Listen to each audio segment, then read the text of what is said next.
Good afternoon, everyone, and welcome to the 2019 Harmony webinar series. My name is Christy Weeks, and I am the Business Development Coordinator for Harmony Foundation. Today's presentation will be facilitated by Melissa Barbash on the addiction recovery journey for partners and spouses, building a therapeutic process for healing. For those of you who are new to Harmony, we are nestled on a 43-acre campus in the Rocky Mountains just outside of Estes Park. Our Colorado residential rehab offers comprehensive treatment for adults and their family members. Who is Harmony Foundation? Well, our why factor is we believe that long-term recovery from alcohol and other drugs is possible. And how do we do it? As a place between two worlds, our location in the Rockies provides a safe and quiet respite from the pain of addiction. With 50 years of treating addiction, we have fostered a generation of long-term recovery who supports our clients and families for a lifetime. Harmony staff at all levels of the organization work together to create a community of recovery support that is long-lasting. And who are we? Well, we're a 70-bed residential treatment program located again at the base of the Rocky Mountain National Park in Estes Park, Colorado. We offer an evidence-based 12-step program that is gender responsive. To learn more about Harmony Foundation, we invite you to visit us at www.harmonyfoundationinc.com or contact our admissions staff at 866-686-7867. As we move through the presentation today, there are just a few housekeeping items to keep in mind. You will be receiving an email about an hour after the presentation. Please be sure to complete the online evaluation. You also must be actively engaged in the presentation for at least 45 minutes in order to receive a certificate. We use a system that tracks how long people are engaged in the program, so anything less than 45 minutes would not qualify for a certificate through NADAC for CEUs. However, we can provide an attendance certificate if you need to jump off early. We do provide a recorded version of this presentation, so if you wish to receive it, you can contact me. My email is on the slide, cweeks@harmonyfoundationinc.com, and I'd be happy to send that over to you. Also, your certificate will be sent out by end of day on Friday. If by chance you do not receive one, please contact me at that same email. I'll be happy to help you out. I'd like to take a minute to introduce our presenter today, Melissa Barbash. We're so grateful that she joined us today. She is with Recover Me Counseling. As a former residential treatment clinician, former partner of recovering alcoholic, private practice therapist, and group therapy leader for women in relationships affected by addiction, Melissa has worked in a variety of settings as a therapist, from corrections and residential treatment to private practice, which allows her deep insight into the different challenges clients can experience throughout life. Melissa founded Recover Me Counseling and has built her practice with a focus on group therapy, relationships and connection, substance abuse treatment, and identity development. Melissa is especially passionate about helping women who are in relationships affected by addiction. Melissa's career as a therapist is also greatly influenced by her time spent facilitating group therapy. She remains actively involved in continuing education of group therapy, both as a participant and facilitator. Melissa is currently an active member of the American Group Psychotherapy Society and is the conference chair for the upcoming Four Corners Group Psychotherapy Society Conference in Denver. So at this point, I would like to turn everything over to Melissa and let her get on with her presentation.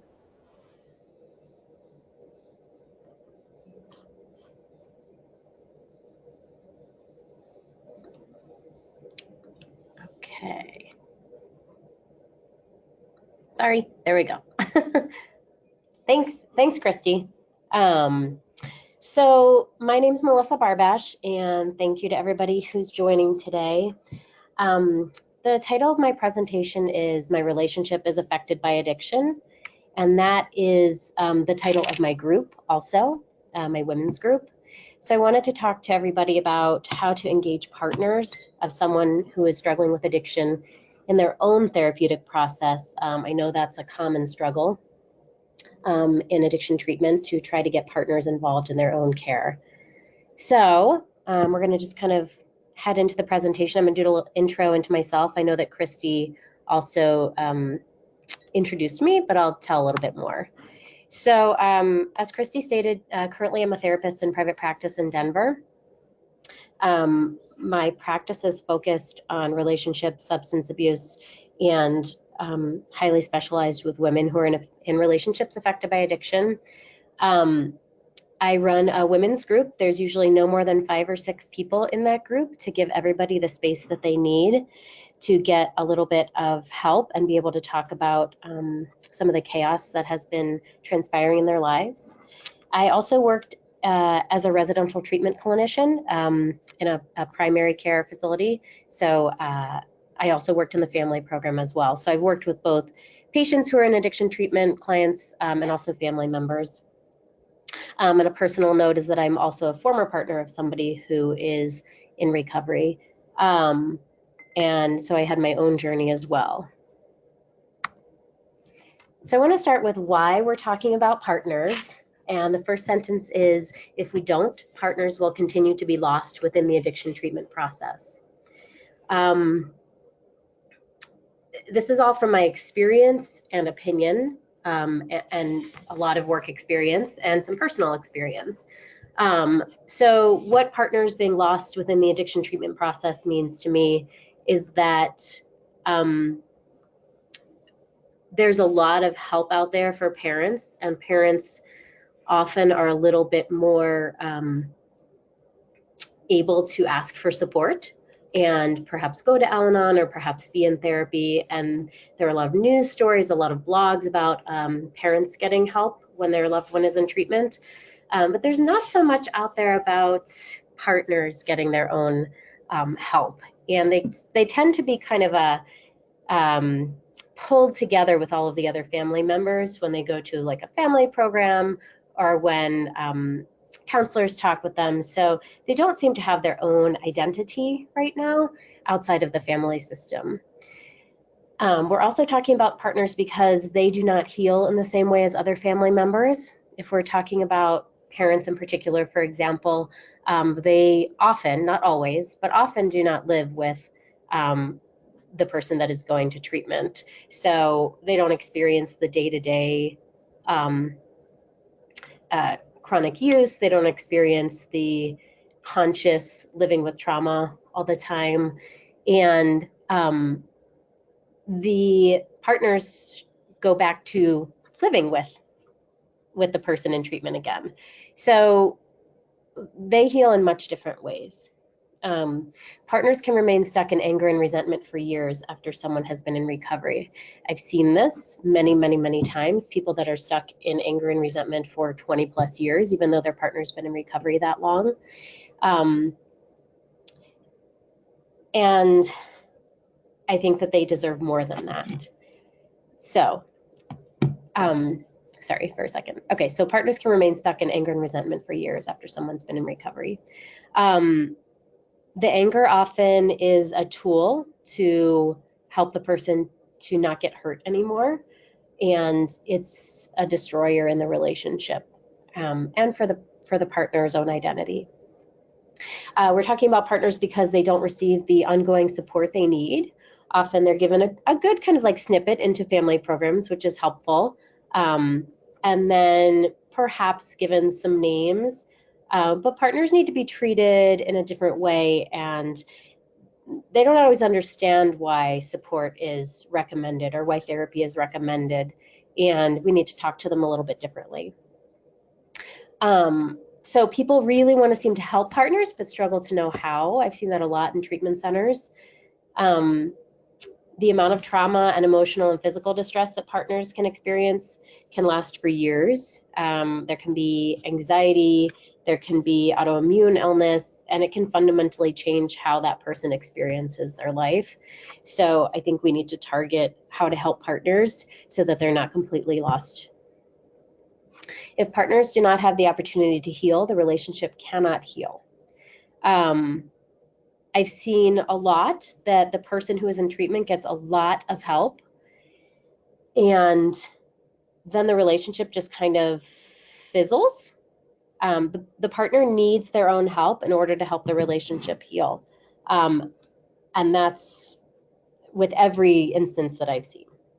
Also, partners deserve more than they're getting. So let's launch into a little experience around partners. So I want to talk about what the current average, this is average, not everybody's experience, but just kind of a generalized average experience of a partner with a treatment facility currently. So this is different than the experience of a partner who is living with someone who's actively using, who's not seeking treatment. So this is just the experience that they have when they enter, when they admit their partner to treatment. So the first thing that the spouse or partner does is try to find the appropriate treatment center. They are invited in, they participate in the admissions process, right? So they drop the patient off, they help fill out the paperwork, they understand the process, they get to ask some questions, and they're often told, you know, we'll check in with you.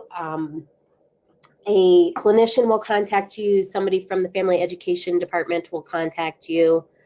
It's very possible that a nursing staff, a nurse might contact you, but more often than not, it's the clinician or the family educator.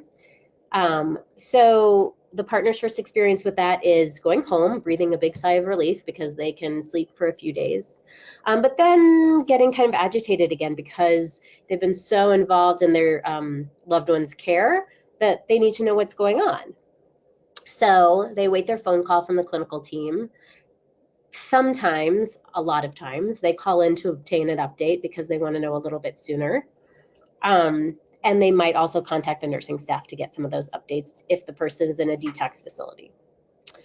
The next step usually is that the patient clinician makes the initial contact. So contacts the partner, asks questions, makes introductions, provides a brief update, talks about a little progress report. It's pretty early in the treatment. So they engage in a brief conversation about the importance of the partner engaging their own treatment. So every clinician gives their own reasons. So it's not across the board, this is why you should get your own treatment. It's kind of a, the reasons that I've heard are, it will help your loved one in his recovery. It's really important for you to get your own support. You probably should work on your own stuff. So there are a few different reasons why people are given a little introduction into engaging in their own treatment, but it's happening during the phone call where a partner is trying to collect information on how their loved one is doing, so it can fall flat. So then the family clinician often reaches out with the information about family program, the family education, dates, times, when that will happen. They engage in a conversation about the importance of taking care of yourself, how to get into your own treatment, and then the reasons given there and the resources given there vary from treatment center to treatment center as well. There's not a very consistent approach to talking to partners. Moving through, let's say, a 30-day treatment facility, a partner receives weekly updates often. That happens oftentimes. Sometimes it doesn't happen at all. That's the goal from my understanding of most treatment facilities.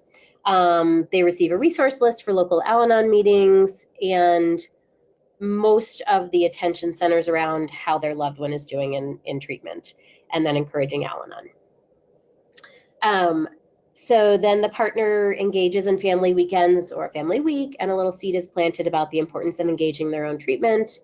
I say again, the manner in which this is communicated varies. So some people might get some great communication around it, and others may just get a list. When the loved one is discharged, the partner will often be added to an alumni list. A lot of facilities don't have this service, so for those women, and I work with a lot of women. Partners are not always women, but I work with a lot of women. So they're added to an alumni list if that's possible, and they're invited to engage maybe monthly. And I'm not sure what the statistics are for the partner engagement over other family members out there. So I think that would be something interesting to do with treatment centers, to actually see what the partner engagement is versus the parental engagement, and how that varies from treatment centers and their population and who they focus on. So generalized view, again, more often than not, partners are not followed up with regarding their own treatment. And the message that they're given is, you're doing okay. You could use a little bit more support, but we're going to kind of leave that to you. Okay. So the desired experience for partners within a treatment facility is this. Well, from my point of view, this is the desired experience. And from some of the research that I've done with my groups, this is some of the desired experience that I've heard. So upon the admissions process, right, an in-depth review of the partner's experience and recommendations made for an in-person or online individual counseling at the start of the loved one's entrance into treatment, even as far as setting up an appointment, because you're talking to somebody who has been completely in control of everything, has so many things on their plate, has so many worries, has physical symptoms, is stuck in chaos all the time, and we're asking them to do one more thing themselves, and it's confusing and it can be overwhelming.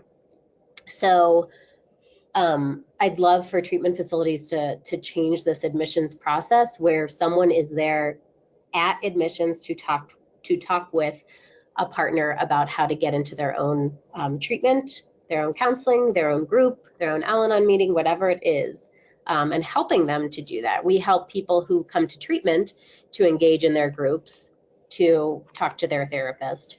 Why is this person being just given a list and kind of a good luck?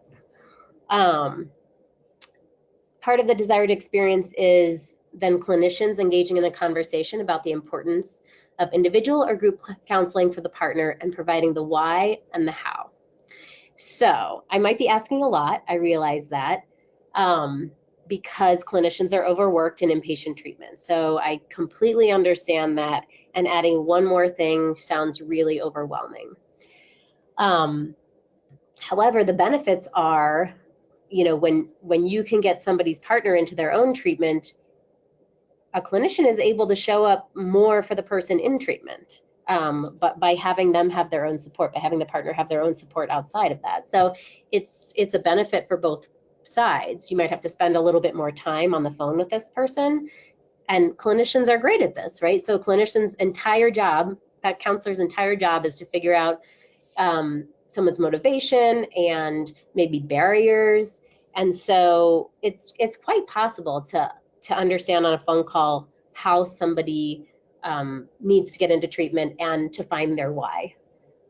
It just may sound overwhelming, and within treatment centers, sometimes there tends to be kind of a, it's not my job, or it's that person's job, because everybody's overwhelmed and the system is chaotic at times. So another experience is clinicians letting partners know upfront of why they are only contacting them once per week or less, or what that schedule is going to look like. From my personal and professional experience, we're asking a lot of partners to not be in the know, and they've had a lot of chaos, and structure can be really helpful. And many partners are waiting by the phone, and we don't want that. We don't want to encourage continued control of the other person's experience and continued fear. So we want to make sure that we are treating partners how we speak about them, trauma-informed approach. And that would be helping people understand upfront kind of what to expect. I'd love if family counselors and clinicians contacted family members and the message could be the same, even if the why is different. So the message being, individual therapy or group therapy is the start. You have to start it. It's for you. after that, you get into couples counseling, but the message is always the same. You also need individual or group therapy, not because there's something wrong with you, but because this is hard and you need support. And let me help you find a way that it works well for you. And then the family week and the weekender group or whatever that might be, I think that there should be a discussion on internal barriers and external barriers to actually engaging in therapy and normalizing that experience for people, because people have so many reasons. It's not my problem. Why should I be in therapy? Now I'm at home alone while this person is in treatment, and so I have to take care of the kids all the time. Financially, we're strapped right now because my partner's in treatment. So really talking about the internal barriers and external barriers and helping someone find a solution to that.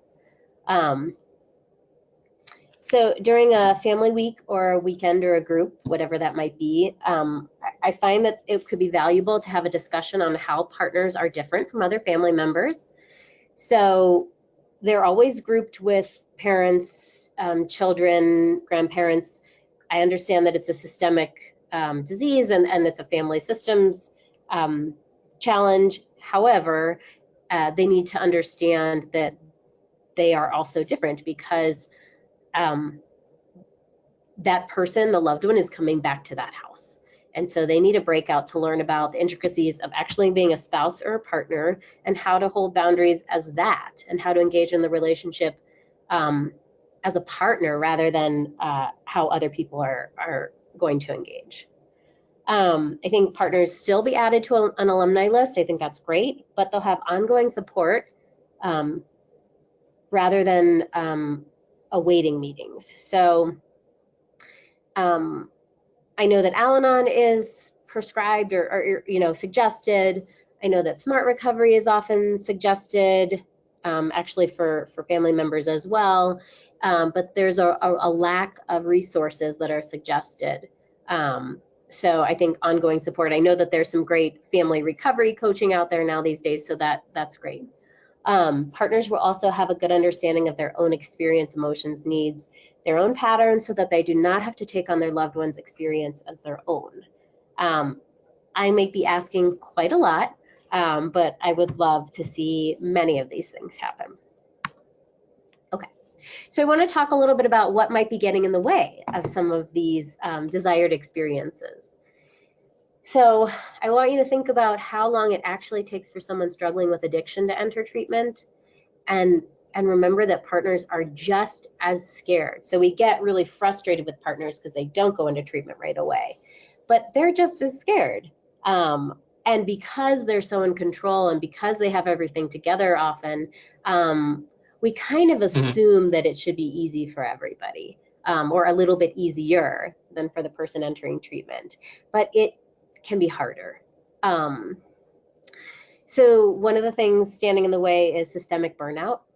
I think lack of clarity in the roles in treatment facilities and dysfunctional dynamics within the staff. That might be kind of controversial, but it leads to only being able to focus on the person in front of us all the time, and some of our compassion for partners goes out the window. So I've seen that happen a lot. The lack of the clarity on the roles. No, it's this person's job. No, it's this person's. And then really what happens is that the partners just get left behind because of the dysfunction in the facility. So I see that countertransference, I put that in all caps, and that I noted it's a biggie with partners. Many people who work in treatment facilities have countertransference with partners. It just happens. And unfortunately, there's not a ton of like group or individual supervision or time for that in treatment facilities. And so there's not a way to wade through all of the countertransference that's happening. But it's very beneficial to look at in an effort to help people moving forward. So I said one of the things getting in the way is the language used to describe partners and the language used to engage in treatment. I don't know if anybody here has ever called a loved one or a partner crazy. I'm sure people have. It's a very common term. And we need to look at that in ourselves and see why we're doing that. It's part of the countertransference, and maybe also just part of our ability to work with certain people and not work with others. But we are really putting them in a box by using that language. And I wouldn't want to go to therapy either if people were describing me in that way. So really paying attention to offensive language and stereotyping and generalizing. So partners have often been in control and managed everything, and so they're going to fight against the request to go to counseling. We're asking them to admit they're not in control and can't manage everything, just like the person coming to treatment. But this person is successful at being in control and managing everything so far, and it's a lot to ask. The way that we continue to engage partners in day-to-day treatment of a loved one. So we contact them in an emergency, maybe when someone wants to leave against medical advice or against or ACA. So we ask them to hold boundaries, report on continued care with them. So right now, it's my belief that there are great benefits to doing this. So we're teaching them, maybe not always in the correct way, but we're trying to help them hold patients accountable. But I want you to kind of think about the idea that we may be re-traumatizing them and then continuing to put them in the role that they're always in, which is the manager. So the first person we call, if there's a partner involved, is the partner to say, this person wants to leave, and then we coach them through it, or people often coach them through it. But that phone call is triggering. The reason that the loved one is in the facility is because the partner wants them to do the work, so that they don't have to anymore. So I think that something needs to be looked at around that. So finances and kids, two big reasons why people fight counseling, and they're very real. So a lot of responsibility, a lot of financial pressure with somebody in treatment, and a lot of overwhelm, and also scheduling with kids. And I've had people come to group that we work around the school schedule sometimes because otherwise they couldn't make it to group. So something that's getting in the way, of course, is partner attachment patterns, their own emotions, fear of feeling hurt, remaining stuck in anger, mental health diagnoses, for sure. That's something that's getting in the way. It's our job as clinicians to help with that, but I understand that it's limited sometimes in a treatment center. So something that is getting in the way is, here it says, when your loved one is ready. There's a myth that seems to be going around treatment facilities that when your loved one is ready for couples counseling, then you can go. So we're still asking them to wait for their partner. I'm completely on board with the person in treatment learning how to hold their own boundaries, learning how to hold their own emotions. And so I understand that there needs to be a certain time frame. A lot of women in the community are hearing 6 months, which is not, which is a myth, that you have to wait 6 months to get into couples counseling. So we're feeding the same response that it's all about the other person. Definitely trauma symptoms and trauma responses. So fight or flight, fear responses, those can be really difficult and scary. So people may not want to do some of their own work and may not want to process. And then I just talked about a little bit more of the real life factors. So helping them to find online support, helping them to find weekend support, places you can bring those are some of the ways that we're not reaching the desired experience. Okay. I want to tell you what could potentially happen to partners if they don't get the support that they need. We touched on in the beginning lifelong anger, resentment, and mistrust. And this is very real. I've worked with a lot of people who have been in relationships for a very long time and are still angry and still resentful and still very untrusting of their partner and others. The person in recovery starts to have a great new experience, right? So they learn about themselves, they have a whole new community, they have a new way of thinking, and partners can be left behind. If you could see me, I'm doing kind of like a scale, like where one hand is up and one hand is down. So one person is growing and the other person is not, and that could really feed a relationship that is not sustainable. There could be constant fear of a relapse for a loved one, even after 10 years, if somebody does not get support around how to function within this dynamic. Someone could have unresolved PTSD and trauma symptoms, which could affect other areas of their life, how they show up for their kids, their mental health, their physical health. There are a lot of ways that this could detract from moving forward in life.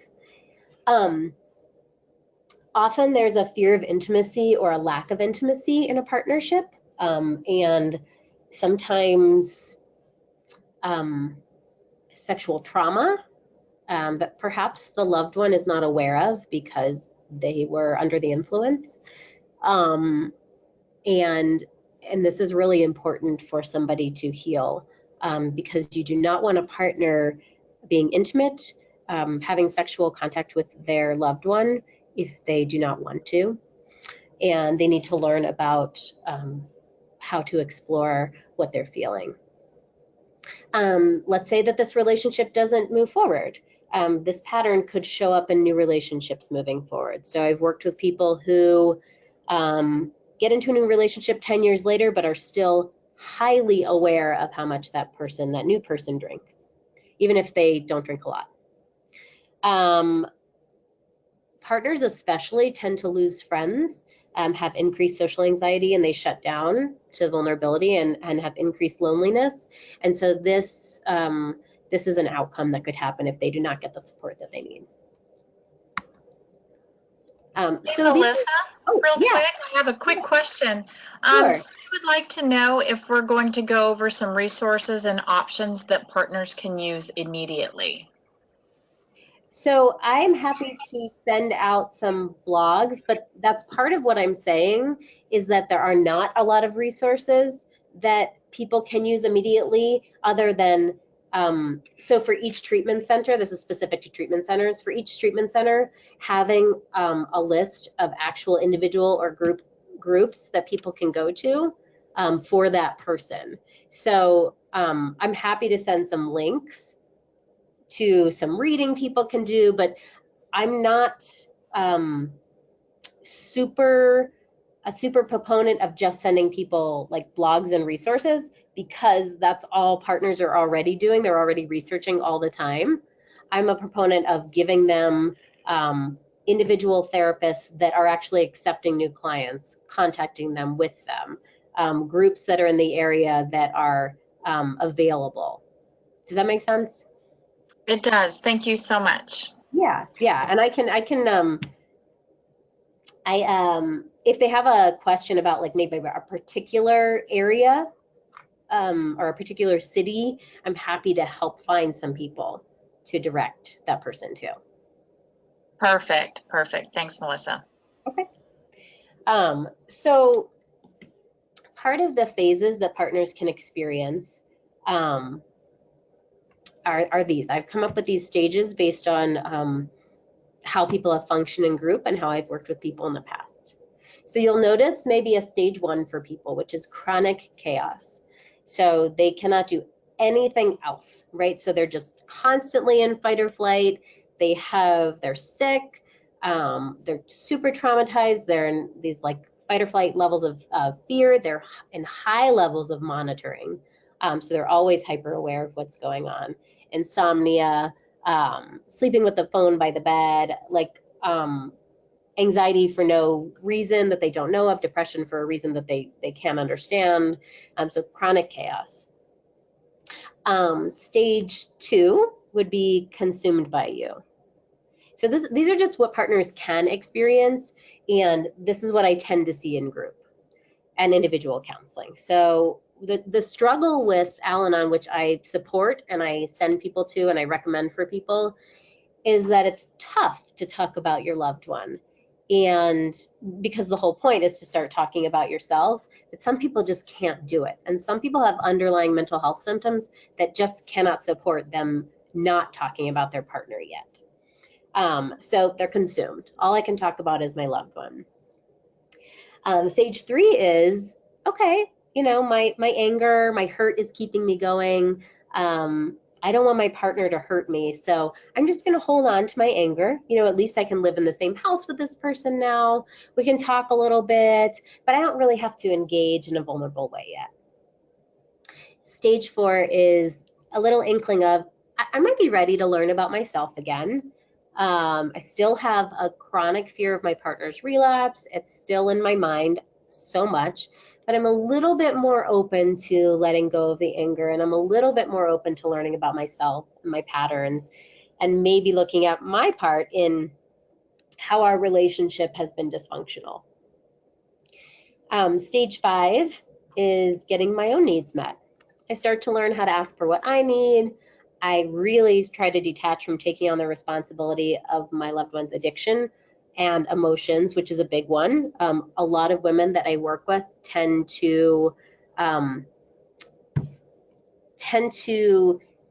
take on responsibility for making sure that their loved one's emotions are okay. So they can start to tolerate their own discomfort.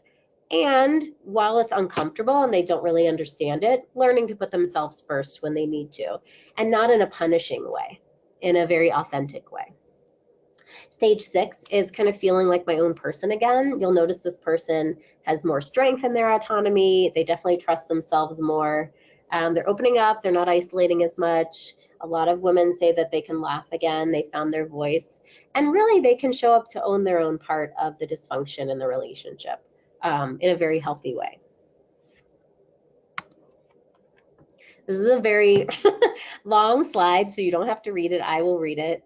But here are some interventions into that person's question, some interventions at each stage from a clinical perspective in a treatment facility. So stage 1 would be, this person absolutely needs to understand trauma. They need to understand the fight, flight, freeze. They'll need a support system because they're holding on to everything still. They need some emotion regulation skills. They need stuff that will calm the nervous system and will open them up to be able to understand other things that are going on. So just like we do that with patients, you know, we help them calm their nervous system first. We medication assisted like therapy or detox. So one of my recommendations would be that partners start reading The Body Keeps the Score, which is often given to people who are in treatment and can be really valuable. They can listen to it, they can buy it. It's a little like scientific and a little clinical, but it helps you understand what's happening to your body and normalize it because some people don't know what's happening. So at stage 2, at stage 1, a support group is really good, or in like an introduction into therapy. I don't know that a group therapy would be good at that stage because the person is still highly activated. So that's my personal opinion.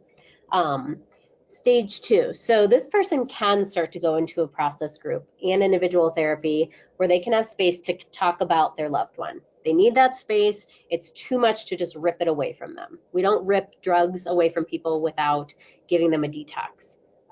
So it's too much to ask sometimes. It can be daunting and really jarring. So they need the space to move out of this habit slowly and for it to be okay for them to talk about their partners. So support group and a process group or individual therapy at this stage is great. Stage 3 is this person could benefit from similar individual group counseling, and this stage, from my experience, is appropriate for couples counseling. Always based on the needs of the relationship, always from a clinical perspective. Of course, if there is, violence or consistent use. They're use your judgment, clinical judgment, of course, but it could be appropriate.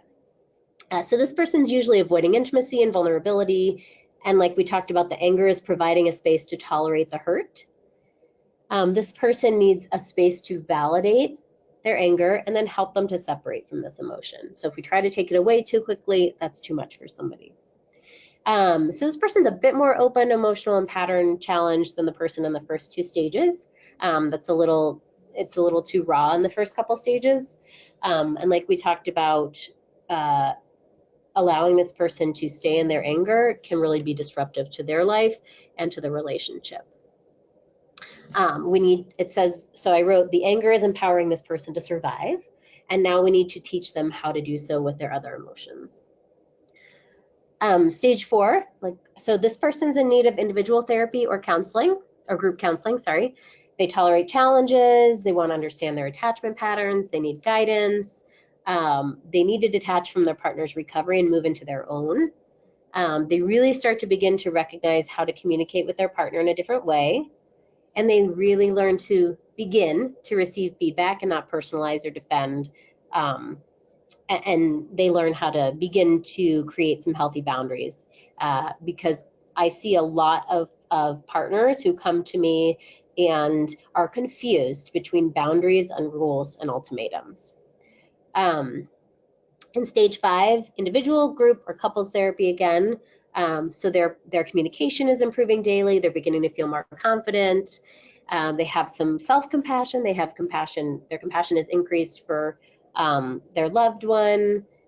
Their focus has decreased on their loved ones. So they've learned to help set some healthy boundaries. Sorry, I'm just reading this. So this person understands their patterns, their mind-body connection, their triggers, how they might trigger their partner's emotions, and how to not take responsibility and fix everything. So they start to individuate a little bit more. And stage 6, this person can thrive in couples counseling. So they can say what they need. They're a role model in a support group.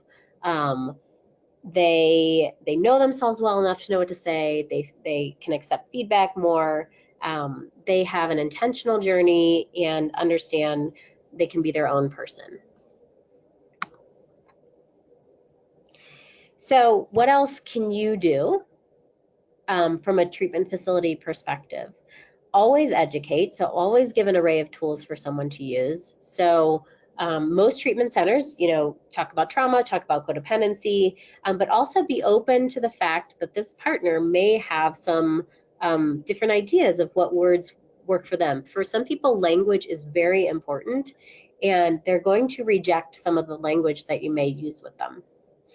So listen for the stage that the person is experiencing and make a recommendation based on this phase rather than a one-size-fits-all approach. Partners need validation. They've been fighting really hard to be heard for a long time. Please try to validate their experience and guide them into their own process in this way. Not all partners are receptive to the common ways in which they're invited into therapy, i.e., you need your own support, you need help. That doesn't work for everybody. Set expectations for people. So partners are often doing all they can do to stay afloat and manage everything. They want to feel in control. It's all they know, and it's been a big part of their life. So help them understand their path by laying out the exact benefits of therapy, the times you might be calling, the expectation of your report of your client. So let them know what's going to be happening. Normalize their experience. They often feel that you're telling them that they're the ones that need help. This does not go over well all the time, as they've been trying to keep their loved one alive and then they're told they need the help. And so they might not be able to hear it in the way that you're intending it to come across. It sometimes encourages whatever attachment style they have, and they may hear shame, blame, anger, most partners need a why, and it isn't always because you need your own recovery or because it's good for your relationship.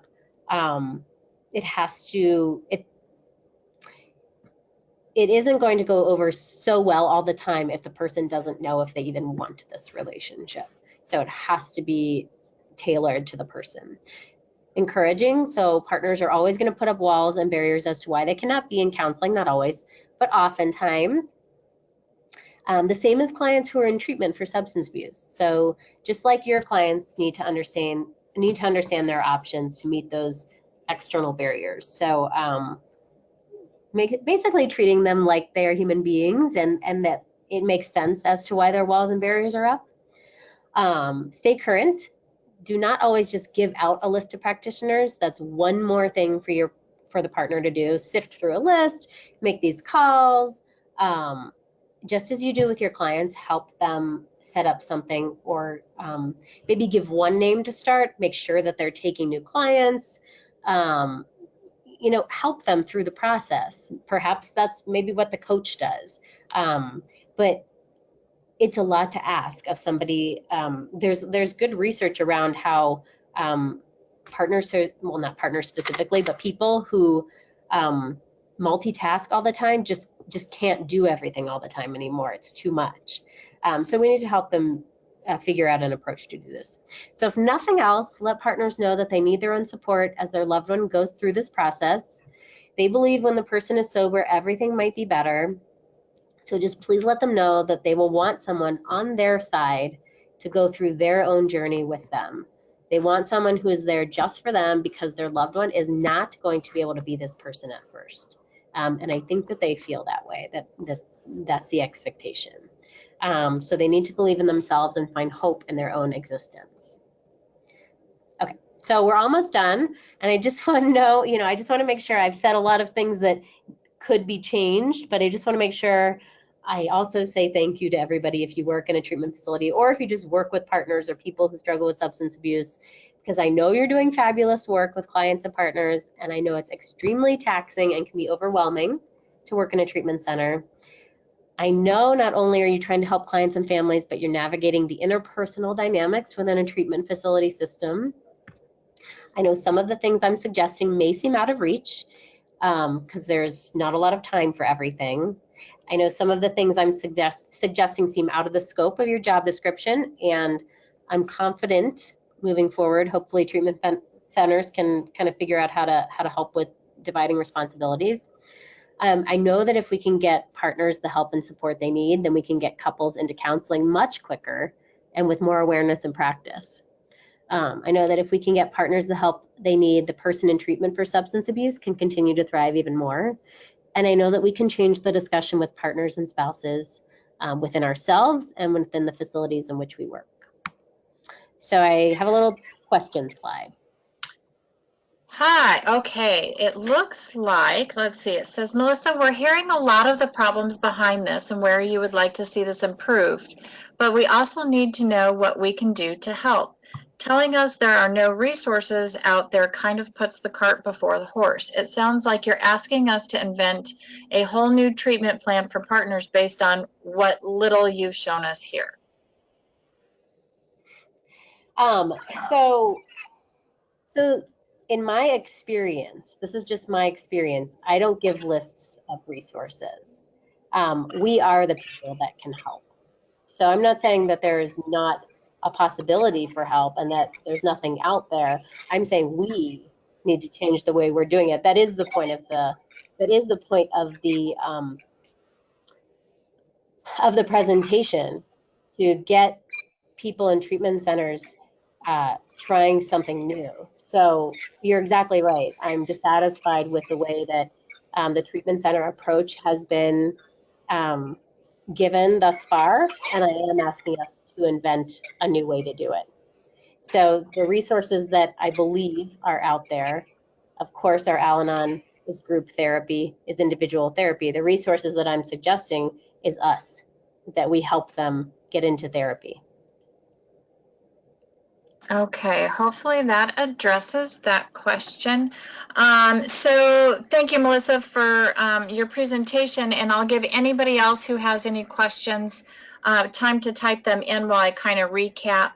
As I mentioned before, we do record all of our webinars, and I would be happy to provide that audio piece to you. Please reach out to me. I'll repeat my email address. It's cweeks, which is CWEEKS at harmonyfoundationinc.com. Reach out to me and I'll be happy to take care of that. If you're looking for the slide deck, I believe you can reach out to Melissa and she can help you out with that. And it looks like her contact information is up there on the slide. So if you have any additional questions that you'd like to talk to with her one-off, please reach out to her there. I am excited for next month's webinar. So if you're interested, it is on July 24th. We will have our very own Chief Clinical Officer, Dr. Annie Peters, and our Medical Director, Dr. Chris Reevely, talking about medication-assisted treatment. Those details will be emailed out shortly, I would say hopefully within the next week or so. And looks like I have another question. Oh, it was just a statement. Somebody wants to tell you that she wants to tell you that you're doing a great job and providing very helpful information, Melissa. Thank you for that. And one more reminder, when you receive the survey today, please be sure to include your suggestions or topic ideas that might be of interest to you. We are always open for new ideas. So think about those. Melissa, thank you so much for such an informative webinar, and we appreciate you taking the time to share this with us. Thank you very much. You're welcome. And again, on behalf of Harmony Foundation, thank you for participating in our webinar series. We hope you will join us again next month. Thanks.